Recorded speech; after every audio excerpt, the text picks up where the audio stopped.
Une femme célèbre est morte accidentellement et fut amenée à la morgue par le gardien Jacques. L'ancienne starlette de télévision était là, devant lui. Jacques souleva le drap blanc. La starlette était toujours si belle. Jacques ne put s'empêcher de sortir son téléphone pour prendre des photos et les envoya à son meilleur ami. Deux amis se précipitèrent à l'hôpital. Par curiosité, les trois hommes se retrouvèrent bientôt. L'ami demanda à Jacques s'il pouvait aller à la morgue pour voir la starlette, l'actrice. En tant que gardien de la morgue, Jacques accepta, mais en parcourant le couloir, Paul pensa que c'était une mauvaise idée. Il fut néanmoins entraîné dans la morgue par les deux autres. Paul dit qu'il pouvait attendre dehors, mais Jacques refusa, car ce serait facile d'être découvert à l'extérieur.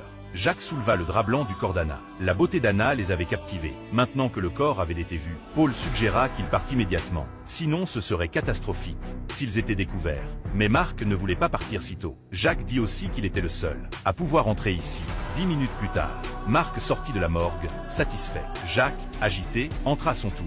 Mais pendant qu'il faisait son sale travail, les yeux d'Anna s'ouvrirent soudainement. Jacques hurla de terreur.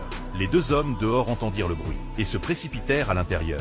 Ils découvrirent qu'Anna était revenue à la vie. Ils ne savaient pas que c'était une erreur de diagnostic des médecins. Anna, qui avait simulé sa mort, avait été amenée à la morgue. Ils réalisèrent alors qu'Anna ne pouvait pas bouger, bien qu'elle fût consciente à ce moment-là. C'est la raison pour laquelle ils étaient prêts à faire quelque chose d'encore plus sinistre.